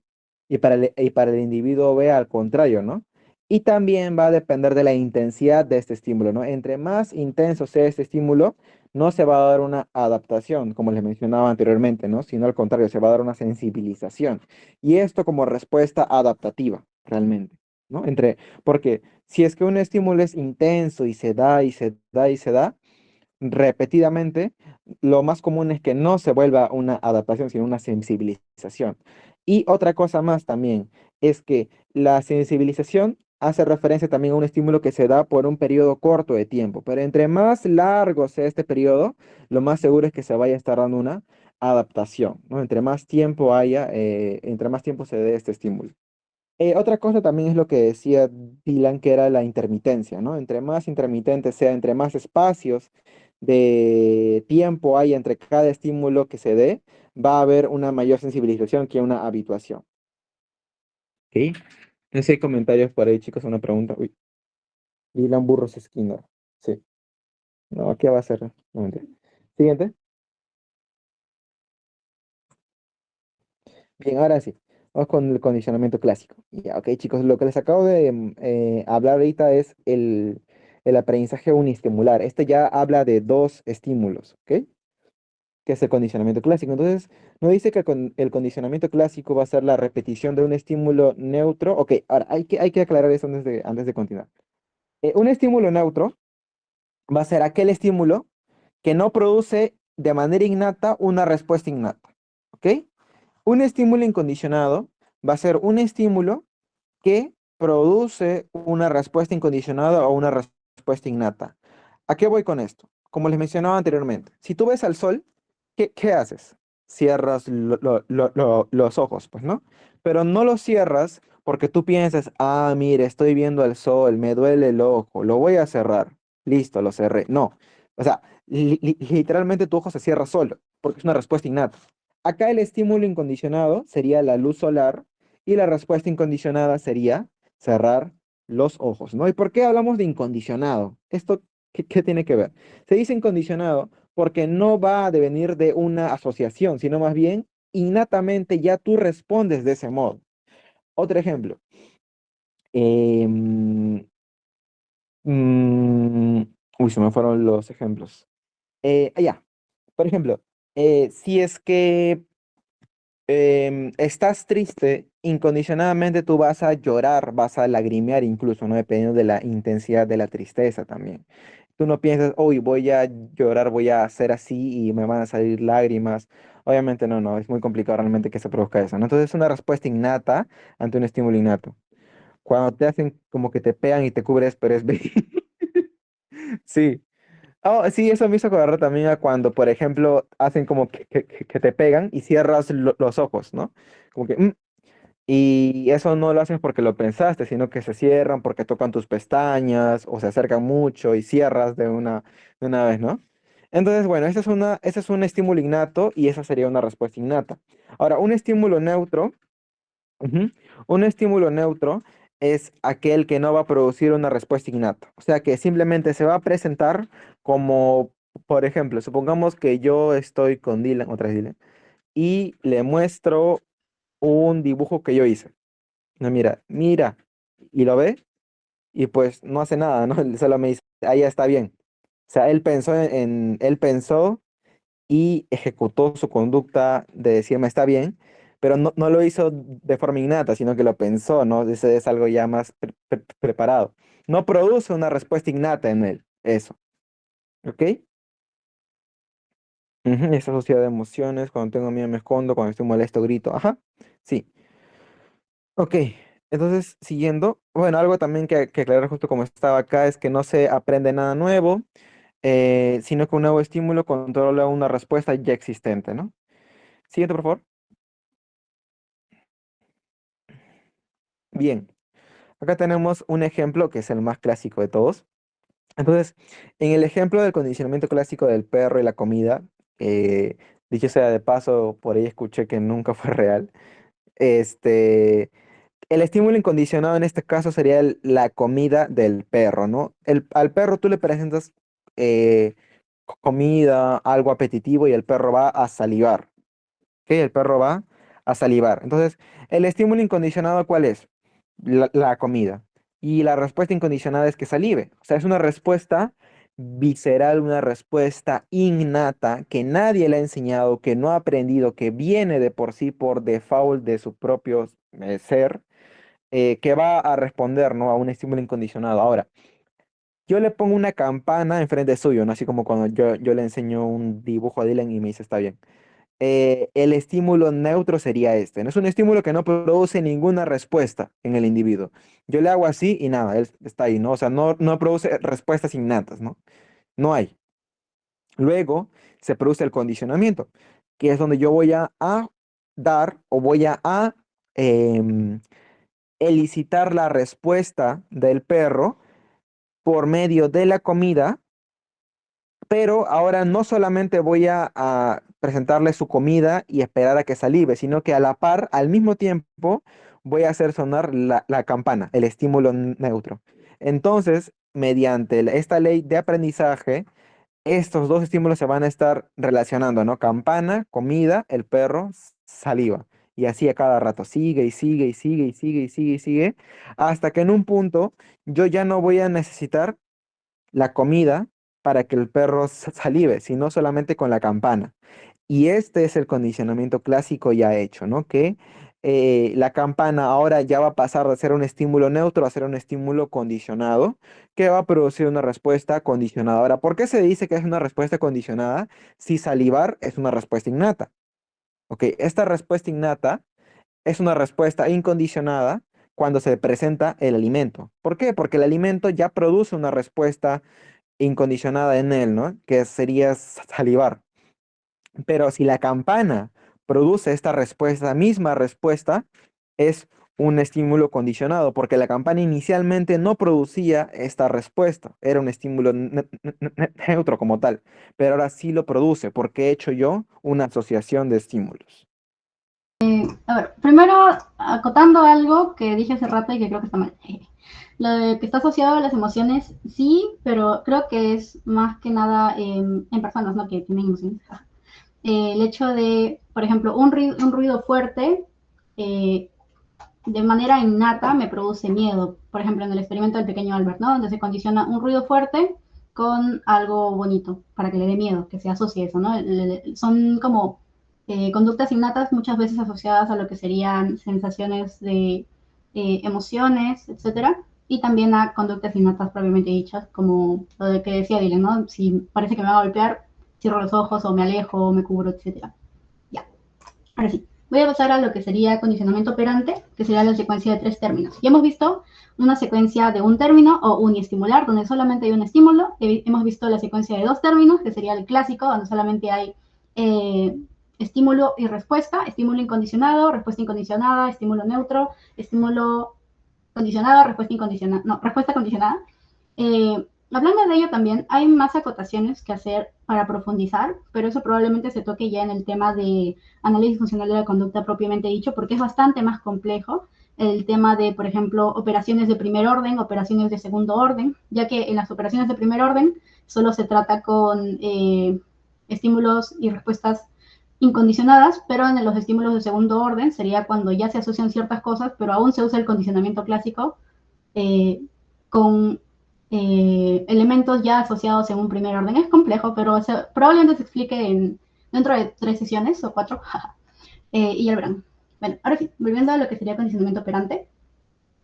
Es un proceso mediante el cual un organismo aprende a emitir conductas en función de las consecuencias que siguen estas conductas. Es lo que normalmente conocemos como el antecedente, conducta, consecuente, que es bastante simple al verlo, pero realmente esconde muchas cosas. Como verán, aquí usamos mucho la palabra emitir o evocar, porque estas palabras más técnicas connotan el hecho de que ya ha habido un condicionamiento detrás o un proceso de aprendizaje. Mientras que en el condicionamiento clásico se usa el término elicitar, justamente como dijo Antonio, porque está más relacionado a conductas innatas que no han sido aprendidas previamente. Son tecnicismos, pero está bien hacer la aclaración para que no haya confusiones. Aquí, se centran en las respuestas emitidas, operantes, más que en las elicitadoras respondientes. Sí, justamente Skinner habla más que nada del tema de condicionamiento operante en cuanto a las respuestas que se aprenden. Aquí vamos a ver bastante de ello, más que en las que son elicitadas. No se aborda mucho lo que sería conductas innatas, ya que se abordan más desde el condicionamiento clásico normalmente. Skinner define la conducta operante como aquella que opera sobre el ambiente y produce consecuencias. Ya veremos más adelante. Lo esencial es la relación funcional de contingencia. La triple contingencia, que es justamente estímulo discriminativo, respuesta operante y conducta consecuente. No más. La conducta no es una mera reacción, sino una interacción activa con el entorno, que es mantenida, fortalecida o debilitada por sus consecuencias. Ahora sí, vamos a pasar a lo que sería... primero una acotación, que serían las variables funcionales. Justamente Antonio también estaba tocando el tema de que una misma acción, un mismo estímulo puede ser tanto, por ejemplo, el estimular, tanto habituación como sensibilización. Puede ocurrir la misma situación, puede ocurrir la misma situación y puede ser abordada de diferentes formas y va a depender mucho de tanto la historia de aprendizaje de la persona como variables más personales o biológicas que pueda llegar a tener. Por ejemplo, si alguien tiene sordera, probablemente no actúe igual que alguien que no la tiene, ¿verdad? Entonces, las variables funcionales van a depender mucho de la persona, del individuo, son muy ideográficas. Y como digo, una misma situación no va a significar lo mismo para uno que para otro. Lo que para una persona puede ser reforzante, para otra puede ser como un castigo, ¿ok? Entonces, vamos a trabajar de esa manera con variables funcionales, que no son descriptivas, es decir, no solamente te digo qué es lo que sucede, sino te digo qué es lo que causa en la persona, qué función tiene en la persona como tal.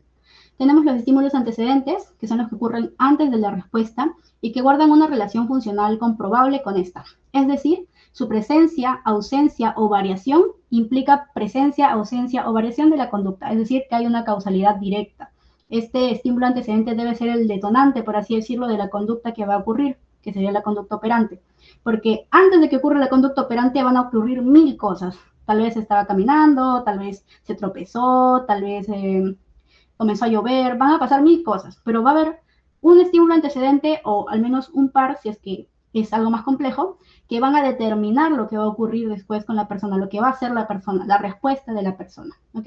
Es muy importante tener esto claro porque luego vamos a ver que hay otro tipo de variables que se podría decir que son antecedentes, como las disposicionales, como las operadoras motivacionales, o como las redes verbales, que son difíciles de diferenciar si es que no se tiene esto claro. Ya. No toda estimulación previa a la conducta tiene una función de estímulo antecedente. Sí, justamente. Aquí hablamos mucho de la funcionalidad. La función que emite este estímulo va a tener una implicancia en la conducta que se va a realizar, netamente. ¿Okay? Luego, en estímulos consecuentes es prácticamente lo mismo. Estímulos que siguen la emisión de la conducta problema o la conducta en general y que inciden sobre ella, haciendo que la probabilidad de su aparición aumente o disminuya. Pueden ser cambios en el medio o respuestas del propio organismo. Okay. En cuanto a estímulos consecuentes, es lo mismo, va a depender mucho de la funcionalidad, pero aquí hay algo muy importante, que es que van a definir el que una conducta vuelva a aparecer o se extinga de cierta forma. Entonces, por ejemplo, en los estímulos consecuentes normalmente vemos lo que sería la función de este estímulo, que sería tal vez refuerzo negativo, positivo, castigo positivo, negativo, etc. Y ya vamos a verlo más a profundidad adelante, pero para hacer la acotación. Y sí, pueden ser tanto del medio, es decir, yo emito una conducta y, por ejemplo, yo boto una taza y mi mamá va a venir y me va a pegar, digamos, ¿no? Esa va a ser una consecuencia del medio, del contexto que está haciendo sobre mí. O del mismo organismo, puede ser que yo tire la taza, la vea en el suelo rota y me sienta muy triste y me ponga a llorar, digamos. Esa va a ser una consecuencia para mí, que va a ser castigante, digamos. ¿Ah? Ok, ahora sí. Vamos con la triple contingencia. Ok. Tenemos lo que sería el antecedente o estímulo discriminativo o delta. Aquí voy a hacer una pequeña aclaración. El antecedente siempre va a tener un estímulo discriminativo o delta. Discriminativo sería que está asociado a refuerzo, es decir, que anteriores veces ya he recibido un refuerzo por estas situaciones. Es decir, por ejemplo, van a promover que haya un refuerzo, por así decirlo. Mientras que los delta están asociadas a las no refuerzo o al castigo. A ver, quisiera poner un ejemplo bonito, pero no se me está ocurriendo mucho. Ya, digamos, estoy en clase y yo decido, yo pienso, ¿no? El profesor hizo una pregunta y yo quiero responder porque yo sé la respuesta. Pero si he tenido en mi historia de aprendizaje momentos en los que, por ejemplo, se han burlado de mí o me han criticado por responder mal, a lo mejor eso sería un estímulo delta. Por lo que yo decido, mi respuesta operante es evitar responder. No voy a responder porque me da miedo. Y el consecuente sería el hecho de que yo luego me sienta culpable por no haber respondido a la pregunta del profesor o por haberme quedado con la duda de alguna pregunta que yo hubiera querido hacer. Mientras que un estímulo discriminativo sería el hecho de que con anterioridad ya me han felicitado por hacer muy buenas acotaciones en clase. Entonces me va a llevar a emitir la conducta de decir, profesor, yo opino esto. Y que luego haya un consecuente, ya sea de reforzamiento o castigo, en el que el profesor me diga, muy bien, Kiara, esta acotación fue muy buena, o me diga, ¿sabes qué, Kiara? Tu acotación es una tontería, no me parece. Ya, un momento, por favor. Un ratito. Ya. Cuando se establece esta relación de contingencia, podemos decir que el estímulo discriminativo controla la respuesta que lo sigue. Sí, justamente es lo que decíamos antes, que es muy importante que el antecedente realmente sea el antecedente, realmente influya o controle la respuesta que va a ocurrir en la mayoría de las veces. Es decir, el antecedente debe definir mi conducta, de cierta forma, en al menos la mayoría de los casos, bajo casos excepcionales que vamos a ver luego, puede que cambie mi conducta, pero normalmente el antecedente controla la respuesta y el consecuente promueve la variabilidad de si la vuelvo a emitir o no la vuelvo a emitir. Okay. Por otra parte, la consecuencia indica que un estímulo o conjunto de estímulos siguen la respuesta que se quiere analizar en un concepto meramente descriptivo. Sí, el consecuente puede ser simplemente el profesor me llama la atención. Okay. Ese es el consecuente, pero no me está diciendo lo que sería la contingencia funcional. Cuando afecta la respuesta aumentando o disminuyendo la probabilidad de aparición futura, entonces es cuando podemos afirmar que el estímulo consecuente es un reforzador o un castigo. Ahí lo veremos justamente. Tenemos la consecuencia, que digamos que es el profesor me felicita. Entonces, la contingencia funcional sería un reforzamiento positivo, ya que han agregado algo bueno a mi conducta. También voy a profundizar en eso más adelante. Algo que nos dice Froxan también es que la conducta es evocada por algo, siempre es evocada por algo. Es decir, no existe conducta que se dé al azar, sino que se ha dado por un proceso de aprendizaje previo. Ahora mismo yo estoy hablando porque en un proceso de aprendizaje previo he tenido experiencias o historias de aprendizaje en las que me he podido desempeñar dando una exposición a lo mejor. Pero si es que esta conducta de exponer frente a un público hubiera sido castigada en el pasado, probablemente la forma en la que expongo no sería la misma en la que lo hago ahora, si es que se puede entender. ¿Okay? Aquí tenemos un ejemplito básico de lo que sería un esquema de estímulo, comportamiento, consecuencia y las contingencias que puedan ocurrir. Normalmente se ponen como R negativo, R positivo, C negativo, C positivo o extinción en todo caso. Y es cuando ya no hay ningún tipo de estímulo reforzante o castigante, por así decirlo. A ver, vamos a continuar. Si es que tienen dudas, me lo dicen por el chat o por el micro, porque creo que a veces me enredo un poco, y lo podemos aclarar juntos, ¿sí? Como hace rato que me pareció muy acertado las preguntas que hicieron también los chicos. Ok, aquí está justamente lo que les decía. Esto normalmente nos lo enseñan en la universidad, pero aún así está bien hacer la acotación. Tenemos tanto reforzamiento como castigo, ¿ok? El reforzamiento va a hacer que la conducta se mantenga en el tiempo, es decir, que me feliciten o que se tome en cuenta mi opinión, puede hacer que yo mantenga la conducta de seguir hablando en público o de expresar mis preguntas en clase, etcétera, ¿no? En cuanto a lo que sería positivo y negativo, sería en positivo es algo que se agrega. No tiene una valoración de juicio, es decir, no es algo positivo porque es algo bueno, sino que es algo que se agrega, se pone, porque incluso hay castigos positivos, ¿no? Y negativo, de igual forma, no tiene un juicio de valor, sino que es negativo porque es algo que se retira, ¿ok? Entonces, en el caso del reforzamiento, un reforzamiento positivo sería que se agregue algo agradable, es decir, por ejemplo, a mí me refuerza que una persona me escuche cuando hablo. Entonces, para mí es algo agradable que me escuchen. Entonces, si yo estoy hablando con cierta persona y me escucha y es atento conmigo, está haciendo un refuerzo positivo a mi conducta y yo seguiré hablando con esa persona porque me siento cómoda. Pero, por el contrario, si es que se retira algo aversivo, para mantener mi conducta sería como que me incomoda mucho que alguien, no sé, hable mientras yo estoy hablando o que me corte, ¿no? Entonces, si estoy hablando con alguien que me corta a cada rato, me va a incomodar. Pero si le digo y comienza a quitar esa conducta de hablar encima mío, me voy a sentir reforzada a seguir hablando. O un ejemplo un poco más simple sería, por ejemplo, con lo del perro, el hecho de quitarle la correa podría ser un estímulo reforzante para él porque le incomoda o le causa picazón y se lo estamos quitando, le estamos retirando algo que es aversivo para él. O en el caso de un niño, por ejemplo, le decimos, no, si haces todas tus tareas, entonces ya no vas a tener que limpiar tu cuarto. Ok, limpiar su cuarto es algo aversivo, se le retira el limpiar su cuarto, entonces vas a promover el que vuelva a limpiar su cuarto, no, vuelva a hacer su tarea para no limpiar su cuarto, que puede no ser tan bueno, pero es un ejemplo. Okay. En cuanto a castigo, igual. Castigo positivo, algo aversivo. Algo aversivo. Yo te doy algo aversivo. Algo aversivo puede ser que me golpees, ¿no? A mí me incomoda mucho que me golpeen. Entonces, si tú vienes y me golpeas, estás castigando cierta conducta que podría emitir. Por ejemplo, si estoy, no sé, hablando de cierto tema interesante o importante para mí y me empujas o hablas encima mío, como dije antes, que es algo aversivo para mí, estás castigando esa conducta y puede que no lo vuelva a hacer. Mientras que un castigo negativo sería que me quiten o me retiren algo agradable para mí. Por ejemplo, en el ejemplo del niño, ¿no? De que,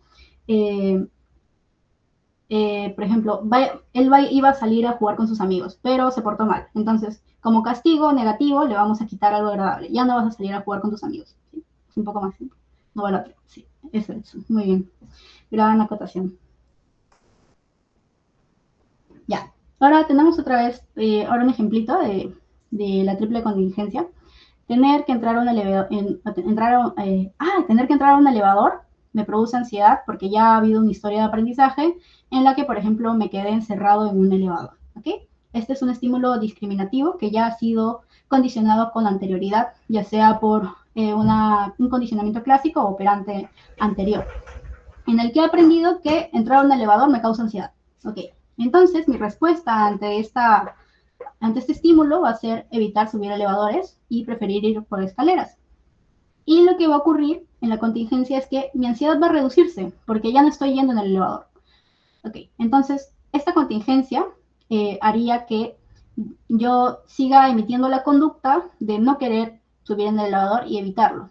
Pero el problema aquí es que a largo plazo puede que esto me provoque problemas porque a veces no hay escaleras y me expongo a mucha más ansiedad al tener que usar el elevador, o me tardo demasiado en bajar por las escaleras cuando estoy yendo tarde, por ejemplo. Justamente aquí es una contingencia funcional y quería preguntarles de qué tipo creen que sea. Si sería un refuerzo negativo, positivo, un castigo positivo o un castigo negativo. Creo que está sencillo. No sé si... A ver, Elis nos dice refuerzo negativo. Sí, muy bien, Elis. Gracias por tu participación, justamente. Sí, es un refuerzo negativo porque se está evitando algo que es nocivo para la persona, ¿no? En este caso, aversivo, que sería la ansiedad. A nadie le gusta sentir ansiedad. Entonces, esta ansiedad se va a reducir si es que evita el elevador. Entonces, al recibir un refuerzo, la próxima vez que ve un elevador, va a pensar, bueno, no, ni siquiera va a pensar, simplemente va a actuar por no sentir esta ansiedad y va a volver a evitar el elevador. Incluso de forma sin un pensamiento de por medio, ¿no? Justamente como lo decíamos con el perrito. Sí, refuerzamiento negativo por dos. Ok, sigamos entonces. Aquí tenía algunos ejemplitos para que vean un poco cómo se puede también graficar un análisis funcional de la conducta. Se puede graficar de muchas formas, ya que cada psicoterapeuta normalmente tiene su propia forma de hacerlo. Algunos lo hacen en circulito, hacen cosas así grandazas, con un montón de vainas. Pero estos que escogí están un poquito más ordenados, ya que tienen al menos lo de antecedentes, conducta consecuente, para que vean que no es tan simple. Incluso hay más cosas que no he encontrado ejemplos de eso, pero hay muchas variables, ¿no? Por las que puede ocurrir cierta conducta o ciertas conductas que estén asociadas entre sí. En el de aquí yo veo algunos problemas ya que no está tan operativizado y es un poco más, un poco de componentes cognitivos como esquemas disfuncionales que vienen más de la TCC y no tanto de conductismo propiamente dicho. Pero aún así me pareció interesante ya que también tiene esta simbología, ¿no? De provoca, mantiene por, influye, interacciona. Me parece una forma interesante de poder graficarlo, ya con las salvedades de que tal vez no está tan bien definido, pero este de acá sí está definido bien, creo yo. Justamente aquí hay un estímulo, ¿no? Cruzarme con una persona o un recuerdo desagradable. Se podría operativizar incluso en una cosa más puntual. Y aquí hay varias cositas. Todas estas son la conducta propiamente dicha, ya que están viendo tanto pensamiento, fisiológico, ansiedad y no sé si tocan emoción, creo que no. Pero por ejemplo, aquí vemos eventos internos, pensamientos asociados al escape o levitación, reducción de la calidad para pensar, ansiedad y activación fisiológica, tensión muscular, cefalea, bruxismo, y la respuesta como tal, que sería como la conducta visible, intentos de evitación de situaciones y pensamientos respecto a la expareja. Por ejemplo, algo más puntual podría ser como algo más operativizado, podría ser netamente lo que hace, ¿no? Salir de la habitación o salir de el lugar donde está esa persona, cambiar de acera, etcétera, ¿no? Se busca normalmente que sea lo más operativizado posible, ya que de esa forma es mucho más visual el saber qué cosa provoca la conducta, qué cosa la mantiene y cuál es la conducta en sí, ¿no? Algo que me agradó bastante es que tuvo la acotación de ver tanto emoción, pensamiento, fisiológico y conducta, que es algo bastante importante, ya que normalmente la conducta visible viene asociada con todas estas cositas, con todas estas conductas encubiertas, ¿no? Que como explicó Antonio también, todas son conductas, todas se entienden como conducta, solamente que las encubiertas no pueden ser vistas por otras personas más que el individuo mismo. Y aquí tenemos lo que sería la consecuencia, que sería la sensación de tranquilidad al evitar situaciones temidas o escapar de la misma. Aquí vamos a ver normalmente bastante evitación en muchos casos y sería lo de refuerzo negativo, pues no, ya que se está evitando una sensación de intranquilidad o de molestia. Incluso se podría hacer un refuerzo positivo al tener un incremento en la sensación de tranquilidad. Muchas veces vamos a ver esto de que hay tanto refuerzos positivos y negativos al mismo tiempo que están manteniendo la conducta y muchas veces alivio de la frustración, el refuerzo negativo, y aumento en la sensación de tranquilidad, el refuerzo positivo. Normalmente están los dos porque son como contradictorios, pero a la vez son lo mismo. Y se puede poner cualquiera de los dos, lo importante es saber qué cosa está reforzando la conducta, ¿no? Ya, ese esquema está bonito. Y este de acá me gustan las flechitas. No está tan bonito el texto, la verdad. Pero bueno. Y aquí haciendo un pequeño repaso de todo lo que hemos visto hasta ahora, me va a faltar tiempo porque aquí no termina, chicos, ayuda.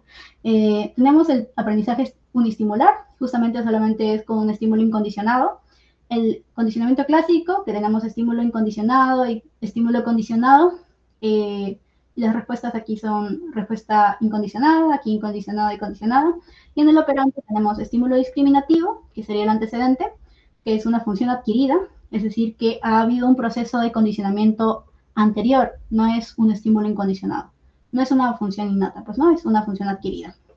El estímulo consecuente, que serían reforzadores o castigos con propiedades innatas o adquiridas por condicionamiento clásico. Aquí no hay tanta problemática con los consecuentes, ya que suelen haber bastantes consecuentes, ¿no? Pero ocurre una conducta y me siento mal, me pongo a llorar, me duele el estómago, así que vomito, etc. Pueden haber muchas, ¿cómo se llama? Muchas consecuencias que van a tener diferentes funciones o diferentes formas, ¿no? Algunas innatas, como tal vez el miedo, y otras ya condicionadas, como podría ser el, no sé, salir de un lugar o hacer cierta cosa que he aprendido en el pasado, etcétera. Y ya, la respuesta es una respuesta operante y de función adquirida, porque hay un estímulo anterior que también no tiene una función adquirida. Ya, ahora sí. Variables que pueden afectar la conducta, pero no la explican. Aquí se complica un poco, bastante, la cosa.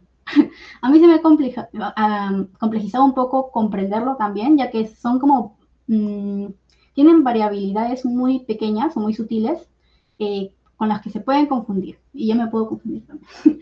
Ya, no toda variable que influye sobre la conducta tiene un poder explicativo funcional. Justamente hablamos acerca del antecedente, que es muy importante que el antecedente tiene una influencia directa en la conducta. Es decir, el antecedente es la causa de la conducta, pero hay otras variables que influyen en esta. ¿Ok? Vamos a comenzar con eso. Primero tenemos las variables disposicionales, que son justamente estas variables que pueden influir en lo que sería la conducta, pero no la determinan. Por ejemplo, puede ser la edad, el estado de ánimo, el estado físico, la historia de aprendizaje de una persona. Es decir, hay más probabilidad de que yo, no sé, responda de cierta manera porque estoy en la adolescencia, digamos. Comienzo a, no sé, tomar decisiones más precipitadas porque estoy en la adolescencia. Esto no va a explicar la conducta que tengo, porque puede que una persona de mi misma edad tenga conductas muy diferentes, pero es una disposicional. Puede que influya en la probabilidad de que ocurra esta conducta, ¿no? Son aquellas que afectan o hacen más o menos probable la ocurrencia de la interacción. Influyen en la conducta, pero no la explican. Sí, justamente es esto. No puedes decir, ay, ¿sabes qué? Él golpeó a un gatito porque está en la edad de, no sé, tiene 15 años, todavía no sabe lo que hace, se molestó, ok, entiendo. Puede ser que su edad influye en que tome decisiones apresuradas, no sé, el gatito le arañó, entonces él simplemente actuó, etcétera. O el estado emocional, puede que en ese momento ya estaba muy molesto porque se peleó con su pareja y apareció el gatito, le arañó y dijo, y lo empujó o algo así, pues, ¿no? Pero eso no determina la conducta, eso no explica la conducta, solamente es una disposicional que ocurrió, pues, ¿no? El estado físico también, si alguien tiene sueño o hambre, puede hacer que esté más dispuesto a reaccionar de cierta forma, ¿no? Que si estuviera en un estado físico común. Y la historia de aprendizaje también es parte de las variables disposicionales. Todas las cosas que hayan aprendido a lo largo del tiempo van a influir en la conducta, pero no la van a explicar. Lo que le explica es un evento concreto que también va a ser explicado a su vez por otros eventos complejos. No sé, ya. No son condiciones necesarias ni suficientes para que una conducta ocurra, pero sí modulan la probabilidad de su aparición. Sí, no necesariamente porque tenga cierta edad, cierto estado emocional o cierto estado físico voy a emitir esta conducta. Esta conducta la emito porque hay cierto antecedente que la explica. Estas no son causas directas de la conducta, sino que preparan el terreno para que ciertas contingencias funcionen o no funcionen. En este sentido, estas variables afectan la sensibilidad del sujeto a ciertas contingencias.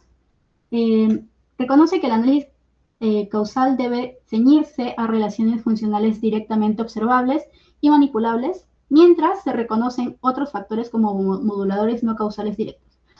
Algo que también mencionó Antonio es que al conductismo se le señala mucho de ser reduccionista al solo basarse en 3 términos o al solo querer ver la conducta lo que consideran observable, ¿no? pero realmente se tienen en cuenta muchas variables y por eso el análisis funcional de la conducta se complejiza tanto, porque se tienen en cuenta todas estas variables, tanto de la persona como ambientales, por ejemplo, el contexto cultural, el contexto familiar, cosas más puntuales, ¿no? Que no haya nadie en casa, que vaya a haber una fiesta, que sea fin de semana. Todas estas cosas influyen, el contexto influye en la aparición o la disposición a ciertas conductas, pero no la determinan otro tipo de contingencias. ¿Okay? Ahora, pasando a lo que sería operaciones motivadoras, aquí se me complica un poco, bueno, no se me complica, pero se me complicó un poco comprenderlo. Bueno, aquí puse un pequeño ejemplo para que sea un poco más claro. Imagina que estás frente a un paciente o alumno y de pronto notas que una conducta que ayer se repetía con frecuencia, hoy no aparece. O al revés, una conducta que parecía ya controlada, de pronto aparece con más intensidad o más seguido. Muchas veces eso ocurre no porque haya cambiado el reforzador o el estímulo discriminativo, sino porque cambió la motivación del sujeto. Una operación motivadora es una condición del ambiente o del organismo, puede ser interna o externa, que cambia momentáneamente dos cosas muy importantes. ¿Cuánto valor tiene un reforzador para la persona? ¿Y qué tan probable es que emita una conducta que en el pasado le permitió conseguir ese reforzador? Okay. Se separa justamente en dos partes, en operadores de abolición y operadores de establecimiento. El operador de abolición es el que decrementa la probabilidad de ocurrencia de una respuesta y el de establecimiento el que incrementa la probabilidad de ocurrencia de una respuesta. ¿Okay? Aquí puse unos ejemplos también para que sea un poco más claro. ¿Okay? Muy bien. En cuanto a las operaciones de abolición, tenemos, por ejemplo, que un adolescente que normalmente evitaba participar en clase comienza de repente a levantar la mano con frecuencia para opinar, que es algo raro. Ni el profesor ha cambiado su estilo, ni se ha prometido ningún nuevo refuerzo por participar. Al hablar con él, menciona que hace poco fue excluido de un grupo de amigos y se ha sentido solo. Esa sensación de aislamiento causó una operación de establecimiento que aumentó el valor del reforzador social, ser escuchado, validado o reconocido, haciendo que una conducta poco habitual, que sería participar en clase, ahora aparezca con más frecuencia, sin que hayan cambiado las contingencias objetivas. Es decir, si tenemos nuestro modelo de contingencias común de antecedente, conducta consecuente, podríamos tener de que la conducta habitual ante, no sé, una pregunta del profesor es que se quede callado, porque digamos que no le importa, ¿ok? O le da igual la pregunta o está más concentrado en otras cosas. Y esto es lo común que debería suceder según su historia de aprendizaje. Pero aun cuando no ha cambiado nada de la contingencia, ha habido un cambio. ¿Cómo es esto posible si es que no hay un antecedente que lo explique ni un consecuente que lo explique? Puede ser por una variación externa a la triple contingencia, que cause una variación temporal, ya que probablemente cuando vuelva a tener amigos, otra vez vuelva a la misma contingencia de antes, que es que no preste tanta atención a clase, porque en su historia de aprendizaje, pues no le importaba mucho que el profesor pregunte, digamos. Entonces, tenemos la misma contingencia que se va a mantener a lo largo del tiempo, pero puede variar por una de estas operaciones motivadoras y justamente incrementar la importancia de cierta conducta, que sería, por ejemplo, hablar con el profesor, por X y razones. Incluso también está la contingencia, creo que lo puse al revés, de establecimiento, que sería lo contrario, ¿no? La operación de abolición decrementa la probabilidad de ocurrencia de una respuesta. Y la de establecimiento incrementa la probabilidad de la respuesta. Okay. Esta es de establecimiento, si no me equivoco. Sí, ese es de establecimiento, me equivoqué en el título. Y esta es de abolición. Ahí se me hace raro. Ya. Aquí el ejemplo es, una niña que solía llorar para recibir atención afectiva de sus padres, de pronto deja de hacerlo, incluso en situaciones en las que antes sí lo hacía. Tus padres están preocupados porque piensan que está madurando. Pero en la entrevista se descubre que la abuela, con quien pasa más tiempo últimamente, la ha estado colmando de afecto y atención constantemente. Esta sobreestimulación emocional ha generado una operación de abolición que redujo el valor del afecto como reforzador y por tanto inhibió la conducta de llorar que antes sí obtenía con la atención, aunque los estímulos del entorno y las consecuencias aparentes se mantengan iguales.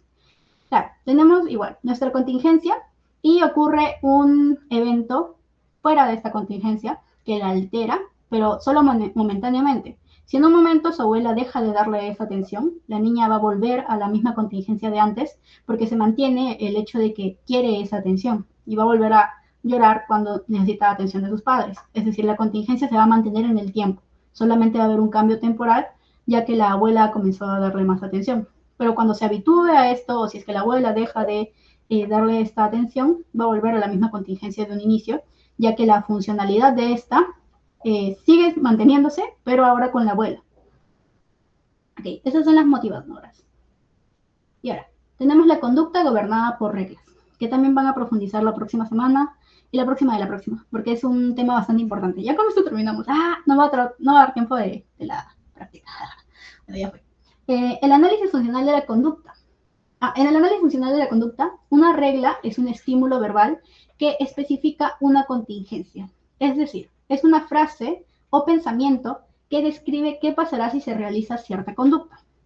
Para ponerlo más simple, sería si hago X, entonces Y pasará.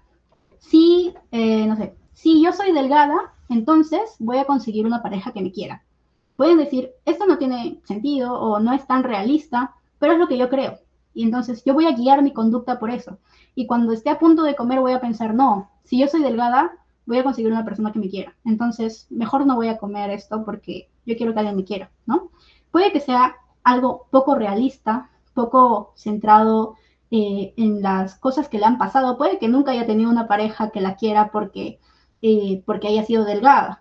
Puede que nunca haya sido delgada. Puede que esas experiencias nunca las haya tenido y no tenga una conducta que siga un proceso de contingencias, no haya tenido procesos de aprendizaje en los que haya aprendido esto directamente, pero es lo que cree porque lo ha visto ya sea en otras realidades o lo ha intuido, lo ha asociado, ya que, por ejemplo, puede que scrolleando en Instagram haya visto que todas las chicas bonitas o todas las chicas delgadas que ha visto tienen parejas que las quieren, digamos, porque tampoco puede saberlo por redes sociales, ¿no?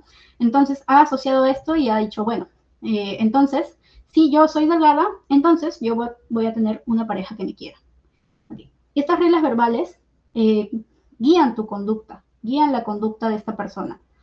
Esta conducta no depende de la experiencia directa con las consecuencias, sino del seguimiento de la regla por sí misma o por el esfuerzo social por el refuerzo social de conseguirlo. Ya. Aquí tenemos un poquito más de cómo se origina la conducta gobernada por reglas o desde dónde. Desde niños aprendemos que hacer caso a lo que otros dicen nos protege, orienta o da recompensas. Frases como no metas tus dedos al enchufe, si comes toda tu comida te darán postre o si estudias pasarás de año. Nos enseñan a actuar en función de las consecuencias que no hemos vivido. Puede que nunca haya metido los dedos al enchufe, pero que le tenga pavor a meter los dedos al enchufe porque sé que me voy a electrocutar y yo no quiero eso porque tal vez lo he visto o solo me lo han dicho, pero ya lo tengo en mente. Bien. Con el tiempo, muchas de estas reglas se internalizan y se transforman en pensamientos automáticos que regulan nuestras decisiones. Puede que el ejemplo que dije antes pueda sonar un poco descabellado, ya que, como dije, no es muy realista pensar de que simplemente porque yo sea delgada, alguien me va a querer. Pero puede haber una persona que realmente lo crea, que realmente lo haya internalizado y sus decisiones, sus conductas, estén influenciadas por esta regla que tiene en mente. Y que aun cuando no la repite o no la dice verbalmente, está controlando su conducta de forma indirecta, ¿no? Cada acción que toma lo hace pensando, no, pero es que no puedo engordar, no, es que no puedo, no sé, no puedo comer ciertas comidas porque si no esta persona que yo quiero que venga algún día no me va a querer, ¿ok? Y esa sería como la explicación de desde dónde nace, ¿no? Lo que sería la conducta gobernada por reglas. Ya. Y por último, aquí tenemos algunas conductas gobernadas por reglas, que algunas son útiles, ¿no? Si no desayuno, me va a doler la cabeza más tarde. Puede que sea real o no, puede que un día no desayune y realmente no le duele la cabeza, pero te es útil en tu vida diaria. Hay muchas reglas, muchas conductas gobernadas por reglas o reglas verbales que son útiles y nos sirven funcionalmente. La persona se asegura de desayunar aunque ese día aún no tenga hambre. La regla guía su conducta de forma preventiva, de forma adaptativa también. Hay reglas rígidas o disfuncionales, como si no soy perfecto, soy un fracaso, que es una regla bastante común, sobre todo en estudiantes universitarios, creo yo. ya que nos han enseñado, ¿no? De que hay que sacar los mejores resultados y cuando no lo hacemos ya no valemos nada, no hay por qué seguir, etcétera. Está asociado a ese término del síndrome del impostor, que está relacionado a eso, ¿no? Como que si no soy perfecto, entonces soy un fracaso. Y lo pueden ahí profundizar aún más, ¿no? Si no soy perfecto, hago todo mal, entonces todo me va a salir mal, nadie me va a querer, etcétera. Y se puede hacer un nudo gigante de conductas verbales que nos puedan llevar a una problemática aún más compleja, ¿no? Muchos pacientes no vienen solamente con una regla verbal, vienen con muchas reglas verbales muy complejas en las que tenemos que trabajar poco a poco. Esta regla puede llevar a una conducta obsesiva, ansiosa o evitativa de tareas, aunque en realidad cometer errores no trae un castigo alguno. Vamos a ver también un ejemplo al final si queda tiempo. Y ya, reglas socialmente reforzadas son, por ejemplo, si ayudo a todos me van a querer. Puede ser una regla buena o mala dependiendo de la intensidad en que la persona se lo tome en cuenta, ¿no? Puede que sea buena porque va a ayudar a más personas, pero si incluso deja cosas importantes para la persona o su propia integridad por ayudar a otros, puede que se vuelva una regla un poco más rígida o disfuncional. ¿Ok? Ya. ¿Qué más queda? Ya.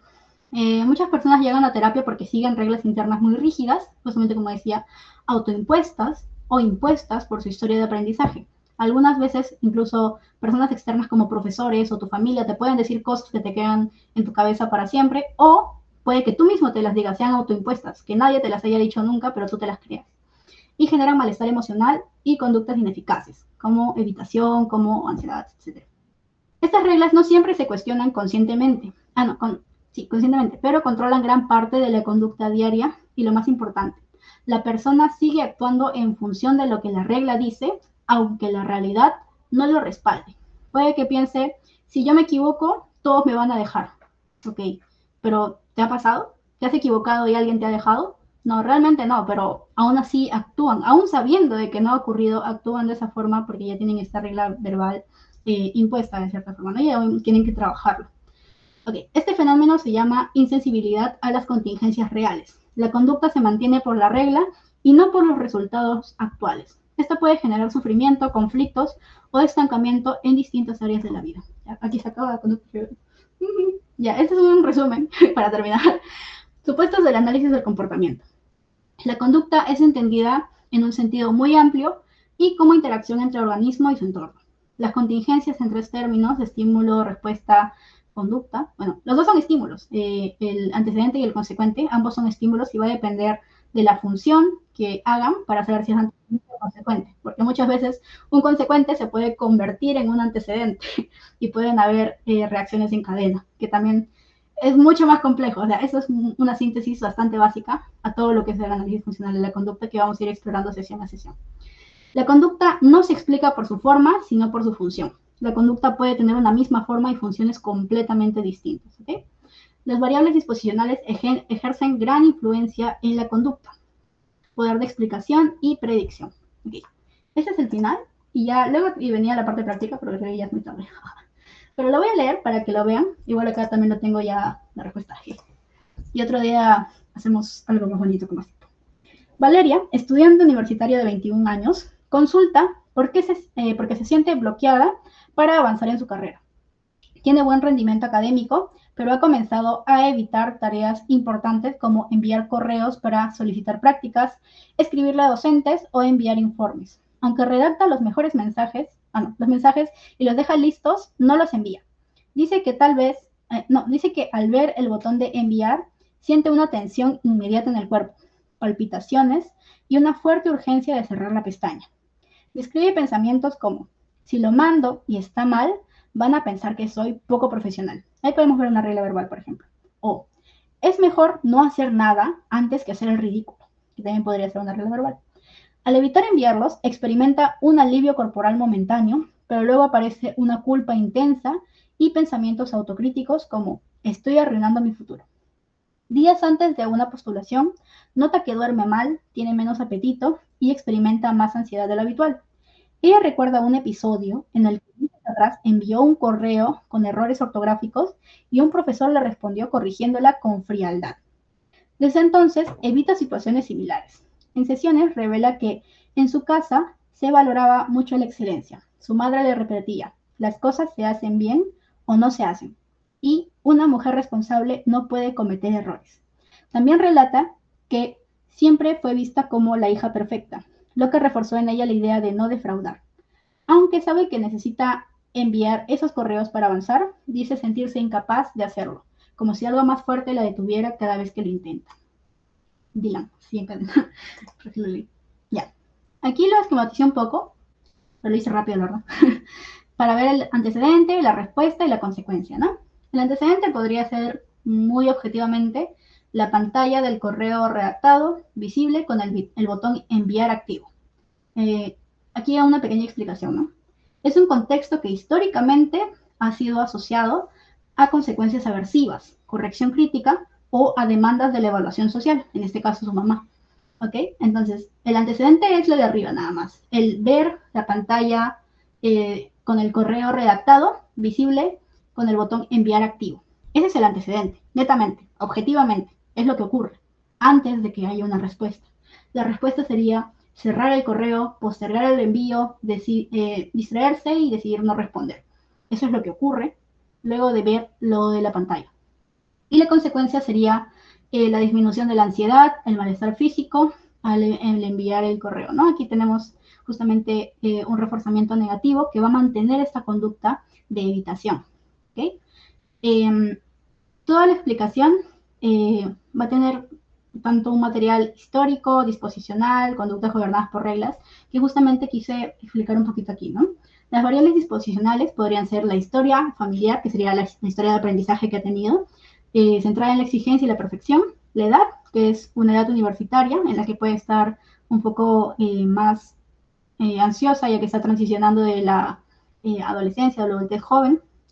El evento previo, que sería la corrección crítica, eso también es parte del proceso de aprendizaje que ha tenido, ya que ha sido criticada en la anterioridad. Eso sería útil como hipótesis de origen también.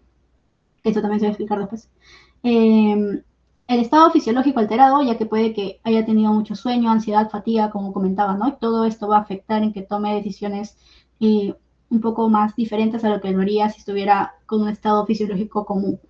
Y la escasa historia de refuerzo frente al error o al desempeño imperfecto. No ha tenido habilidades que le hayan enseñado a gestionarse cuando comete errores. Es decir, puede que si es que alguien en su familia o en su contexto le hubiera enseñado que cometer un error no es para tanto porque vamos a tener muchas experiencias en la vida, todos nos equivocamos, etcétera, hubiera respondido de forma diferente. Pero al no haber tenido esta historia de refuerzo frente al error, no tiene las habilidades para gestionarlo.